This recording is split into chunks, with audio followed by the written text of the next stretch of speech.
Al-Qaeda has a new home base. It is the Islamic Republic of Iran.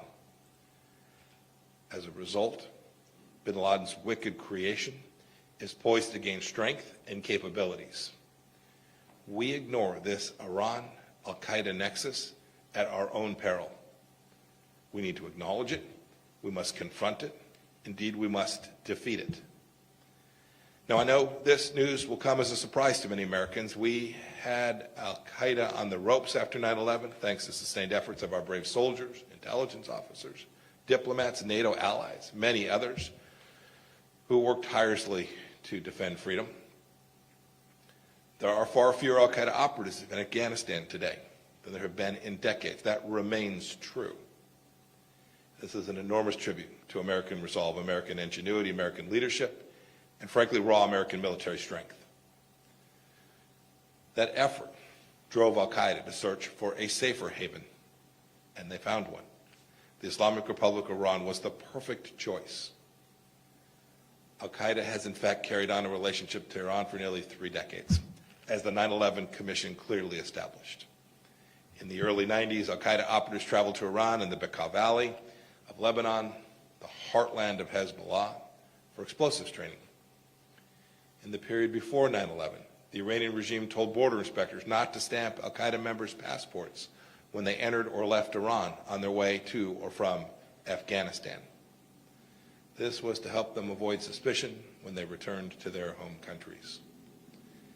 And while there is no evidence Iran helped plan or had foreknowledge of the 9/11 attacks, at least 8 of the 9/11 hijackers traveled through Iran between October of 2000 and February of 2001. Indeed, in 2011, a federal judge in New York ruled that Iran had provided support for the 9/11 attacks based on the role it played in furthering Al-Qaeda operatives' plans. And of course, after 9/11, hundreds of Al-Qaeda terrorists and their families fleeing America's righteous vengeance took refuge there, inside of Iran. A letter from bin Laden, found by the Navy SEALs during the Abbottabad raid, sums up the relationship since 9/11 very well. In his own words, quote, "Iran is our main artery for funds, personnel, and communication. There is no need to fight with Iran unless you are forced to," end of quote. These are bin Laden's own words about his and Al-Qaeda's relationship with the Islamic Republic of Iran. Of course, there's more evidence as well. In 2013, the Canadian government disrupted an Al-Qaeda plot against a passenger train that linked Toronto and New York.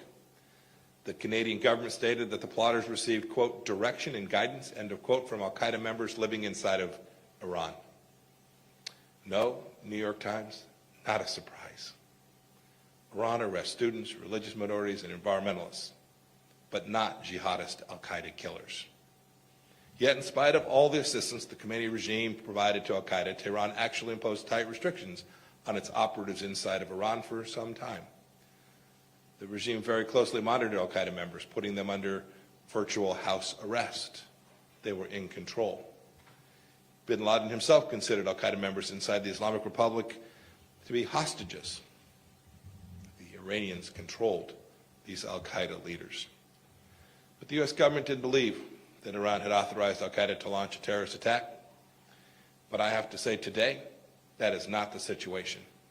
Indeed, everything changed in 2015, the same year that the Obama administration and the E3, France, Germany, and Britain, were in the middle of finalizing the JCPOA. A sea change was happening within the Iran-Al-Qaeda axis. Let me give you some information that is brand new to the public today. Iran decided to allow Al-Qaeda to establish a new operational headquarters on the condition that Al-Qaeda operatives abide by the regime's rules governing Al-Qaeda's stay inside of the country, agency, and control. Since 2015, Iran has also given Al-Qaeda leaders greater freedom of movement inside of Iran under their supervision. The Iranian Ministry of Intelligence and Security and the IRGC have provided safe havens and logistical support, things like travel documents, ID cards, passports, that enable Al-Qaeda activity. As a result of this assistance, Al-Qaeda has centralized its leadership inside of Tehran. Ayman al-Zawahiri's deputies are there today. And frankly, they're living a normal Al-Qaeda life. Al-Qaeda terrorists like Saif al-Adil and the now dead Abu Muhammad al-Mashri have been able to place a new emphasis on global operations and plotting attacks all across the world. Tehran has allowed Al-Qaeda to fundraise, to freely communicate with Al-Qaeda members around the world, and to perform many other functions that were previously directed from Afghanistan or Pakistan. Al-Qaeda now has time. Because they're inside of Iran, they have access to money. They have a range of Iranian support. They now have new tools for terror.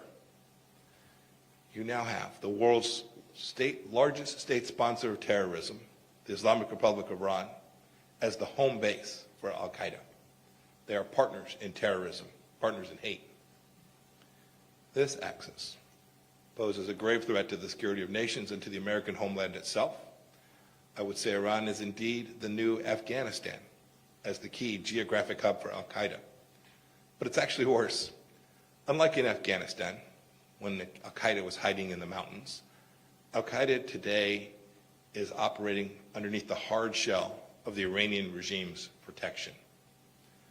America has far less visibility on Al-Qaeda's capabilities and their activities than we did on their activities when they were in Tora Bora or even in the mountainous regions of Pakistan. After 9/11, America was able to unleash our firepower against Al-Qaeda in Afghanistan to the point that we no longer need a large military presence in that country. Today, we must use our military force surgically against Al-Qaeda operatives in Yemen when necessary.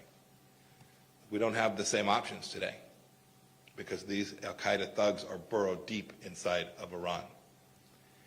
And if we did have that option, we chose to do that, there's much greater risk in executing it.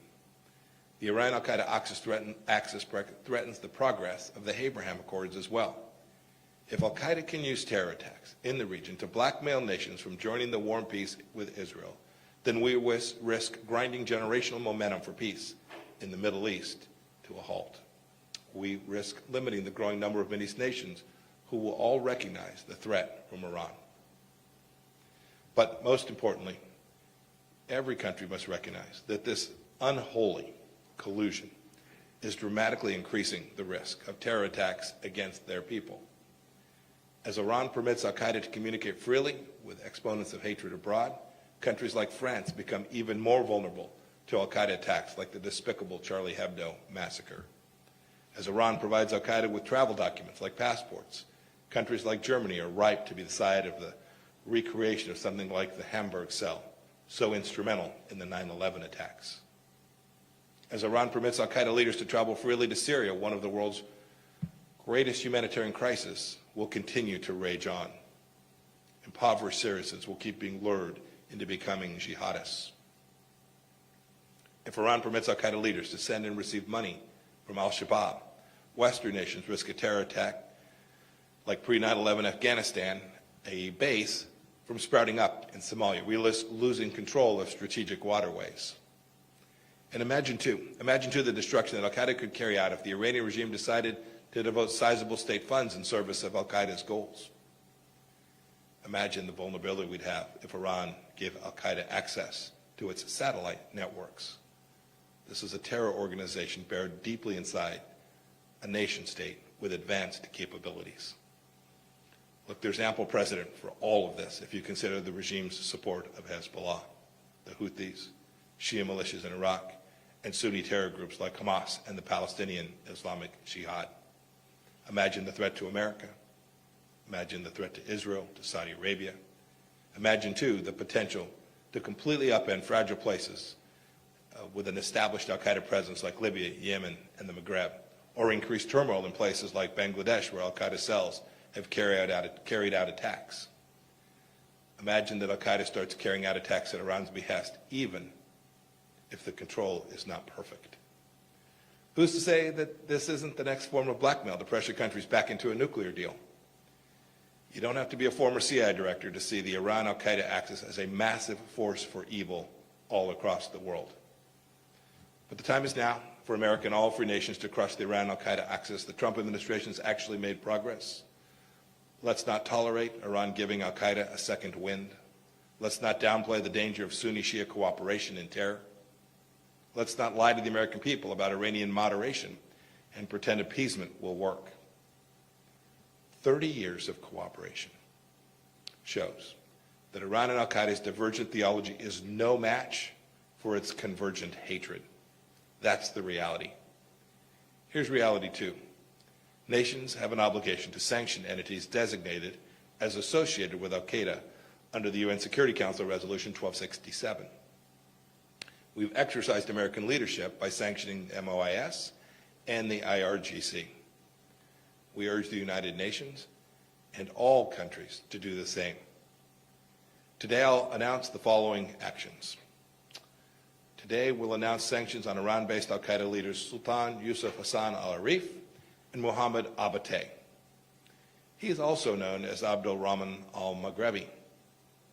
I'm also announcing designations of 3 leaders of Al-Qaeda Kurdish battalions, an Al-Qaeda-linked group that operates on the border between Iran and Iraq. And in a related action, I'm announcing a reward for up to $7 million under the State Department's Reward for Justice program for information that leads to the location or identification of al-Maghrebi. We want to bring him home to America for justice. In closing, I want to go back to 1983. It was the fall of my sophomore year at the United States Military Academy. I remember picking up the newspaper to read that a truck packed with explosives had slammed into the U.S. Marine barracks in Beirut, Lebanon, killing 241 American warriors. My life wouldn't be the same after that. As a young soldier, that attack got me thinking about the big questions of national security, about America's role in the Middle East and the world. For those of you who don't remember, the terrorists who killed our fellow Americans were part of an early incarnation of Hezbollah that had the support of the Islamic Republic of Iran. I've not forgotten it. And after 4 years leading the CIA and now the State Department, I'm more clear-eyed than ever about the threat from the Al-Qaeda-Iran axis. The Islamic Republic of Iran has given a new operational headquarters to the terrorist network with more American blood on its hands than any other. People who are plotting fresh atrocities from Tehran, even as we speak. We can't ignore this truth. And just as we have done with other horrible regimes like the one in China, the Trump administrations will look to this as it is, not as we wish it to be. We see the true nature of the Iranian regime and we refuse to indulge it. We speak the truth about the nature of the Iran-Al-Qaeda relationship, and we've taken significant actions to crush it. We urge every country to do the same for the good of their own people and the good of the security, stability, and prosperity of the world. The free world's battle against terrorism will go on. May America always lead in that fight. Thank you. May God bless all of you, and may God bless the United States of America. Thank you.